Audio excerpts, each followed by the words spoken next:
Chestnut coming back at you with the VSG update. I am scheduled to have surgery September 5th, 2018, and that is about 6 days away. And so I am coming at you this morning. My husband just left to work, and I can't sleep. I probably could have gotten another hour, but a lot's been going on, getting closer to surgery, so I decided to make a video. Okay, so the closer surgery has gotten, I obviously were getting a little more nervous. So my anxiety has started to kick up a little more than I wanted it to. And so much that I needed to see someone. So I decided to see my therapist at first, and talking to her, having a session with her helped that day. And then when I woke up and still felt the anxiety, I said, okay, I'm going to need something more. So for me, anxiety is really real. I'm not saying it's not real for anybody else, but there's people who, think, oh, anxiety is just, where you get a little stressed out. I have like physical anxiety where my body is kind of when my body tells me that you are up here and I'm feel fine, but my body said, no, you're not fine. And so that's the best way I could describe it. So of course I've been wanting to do VSG since the beginning of 2016. So I know that I want to go through with surgery, but now that it is so close, I have a little anxiety about it. So, after I saw the therapist, I woke up with the anxiety still. I decided to call the surgeon's office. So I was able to get right in with him because I had seen him for the last appointment already. So she was like, well, you want to see him before surgery? And she fit me right in. And so I seen him yesterday morning. And so when he first comes into the door, I'm like, hey, first of all, I want my surgery. And he said, oh, okay. Because it looked like he assumed that I wanted to cancel the surgery. And just that response that he gave me confirmed that that's what he was thinking. But, and then I said, yeah, and I told him about the anxiety I was having and how it was making me feel, how, my heartbeat was off and my stomach, was carrying the butterflies, and my demeanor was I was just watching TV maybe, and then I'd get like these strong butterflies in my stomach. And then after the butterflies would subside a little bit, I'd get this intense headache. So, and I recognized that to be like a start of a panic attack. Excuse me, I just tried one of those calcium vitamins. Okay, anyway. So, I recognized that was anxiety and maybe a start of a panic attack. So, I was just like, okay, I was telling him about it. And so he thought about it for a second, and he was like, well, I can give you some Ativan. And I don't really like taking medication. I've had issues with medication in the past. So, but I said, you know what, I'm going to give it a try because I think this might be something good. So he gave me a very low dosage, and then he took time to explain the procedure to me. So, because I said, can you just tell me again exactly what's going to happen that day. I think I remember telling you guys before that he is not the most talkative surgeon. And so hearing him go through the procedure again and kind of telling me, you know, what he feels he's going to do helped me a little bit more. And then he goes on to say some weird stuff. He actually repeated something he had said before. So this must be something he says a lot to all the patients, because he had said, oh, I haven't had a leak in over a year. And then he knocked on wood. He said that to me last time. And last time it didn't give me any comfort. And this time it didn't give me any comfort. And then he explained that the complication, the most problematic complication would be at the top. So you could tell at the top where, I don't know, where the esophagus meets the stomach. He says that's the most complicated area, and you have to make sure you stay. So that must be something that he focuses on as he's cutting. And then he mentioned something new about the machine that they use to cut the actual stomach. He says if the machine doesn't clamp all the way, then there's a risk of a bleed, because you're on the blood thinners. There's blood thinner medication. There's a bleed through there. And I'm like, doesn't clamp all the way. I'm like, don't you get a new machine?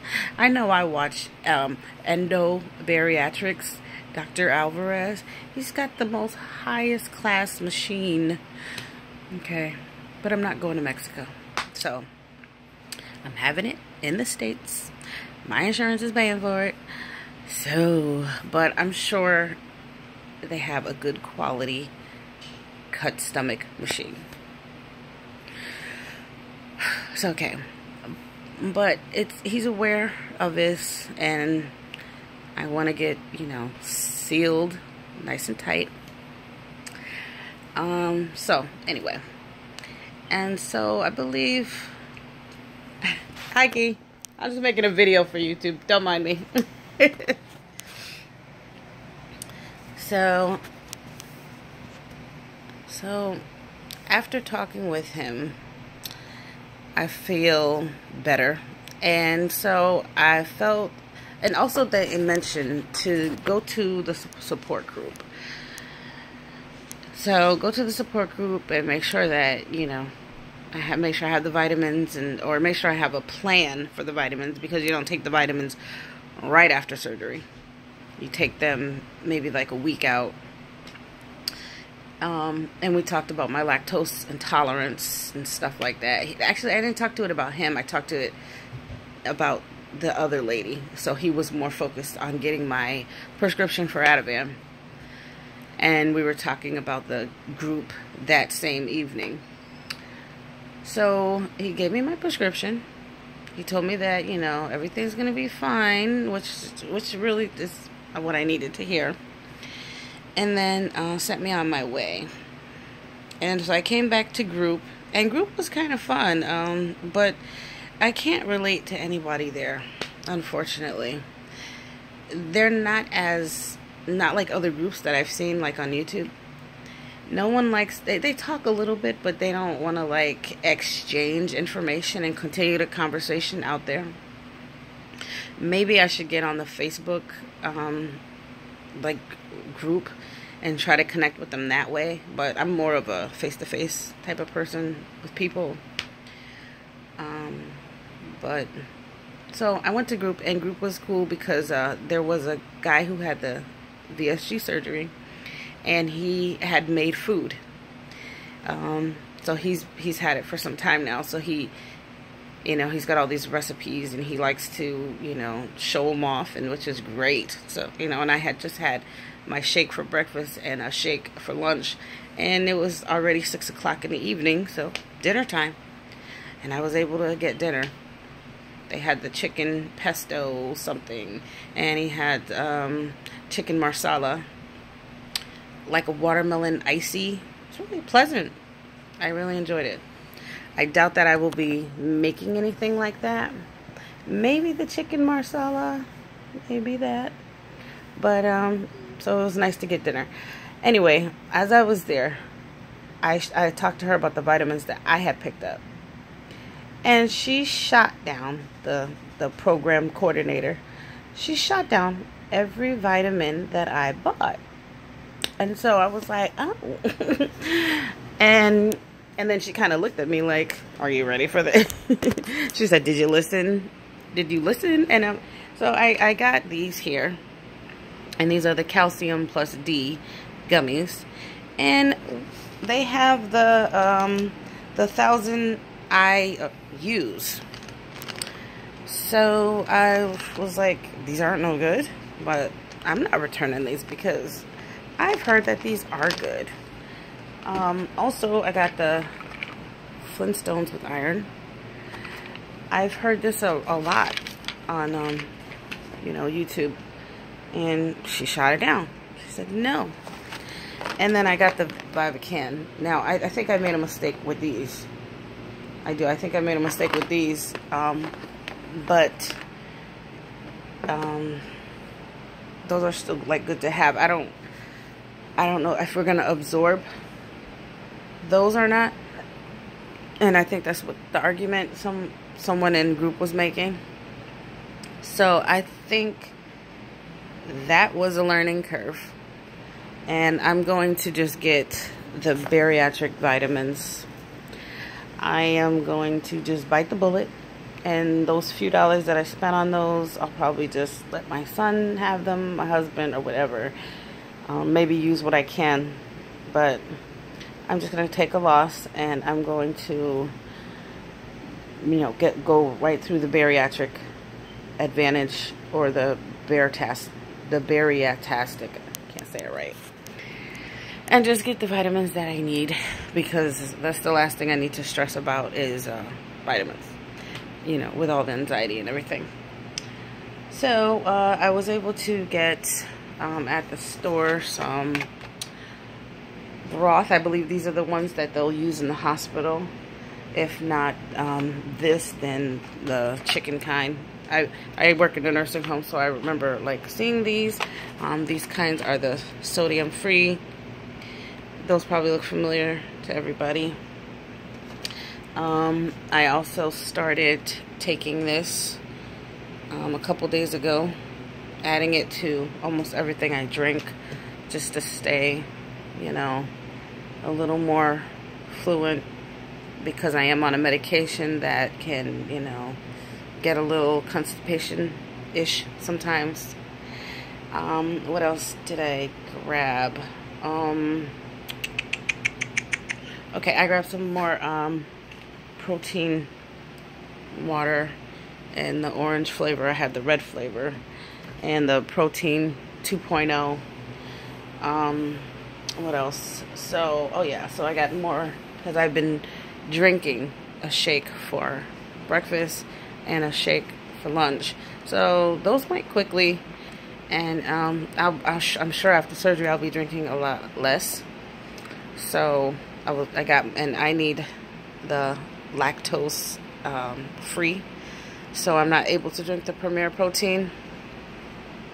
So that has been a challenge because all of the protein powders have the milk protein. So I had to get where is it? Oh, here it is, right here, my face. I had to get the Vega, which is the plant-based protein powder. This is the second jar I've got. This one here was $34, but look how small this is. It was on sale at CVS for half off, so it only cost me $17. So I think I get a deal. I have to see how much it costs everywhere else. So $17 for this size, which is not as big as other protein bottle, you know, jars like that. And so this one I had got at Walmart for $20. So I thought that other one was a good price because it was cheaper than this one. And they're the same, The gray one has 25 grams of protein, and this one only has 20. So I find that's the only difference so far. I have to take a better look at that. Okay, but other than that, I got so I have my Keep It Cold from Family Dollar. Keep it cold, keep it hot. And I think I'll put like my cold and hot drinks in here. I don't drink a lot of hot drinks, so mostly cold. And then I got like this tumbler type thing, and it also has a like keep it cold type of thing, and more of like coffee and protein shake mix, decaf. Is there such thing as a decaf espresso? I don't know. And then I have my shaker bottle for the protein shakes that I will make. So I don't know, we're getting closer to surgery day. I did take the Ativan. I took it yesterday when I got home, and I got relaxed, because that's when the anxiety comes on for me, is when I sit down and get relaxed. And so I do find that the 0.5 milligram that he gave me was a lot. It was a lot for me. I mean, I felt it after about 45 minutes. I was just like, whoa, I'm relax. And I don't really like medication that, you know, that hits me like that. So I won't be taking that as often. I woke up and I still kind of feel the effects from that. So I don't think I need to take that, you know, every night until the surgery. I just need to like maybe every other day. And I want to see if it breaks, maybe I'll even consider taking half of it. So, okay, so that's that. And that's my update. So we have 6 days until surgery. And I am excited again. I want to be prepared. And, you know, my feet got a little chilly. And there's, you know, nothing wrong with being nervous for surgery. But I am definitely going through with it. And I will get back to you with another update.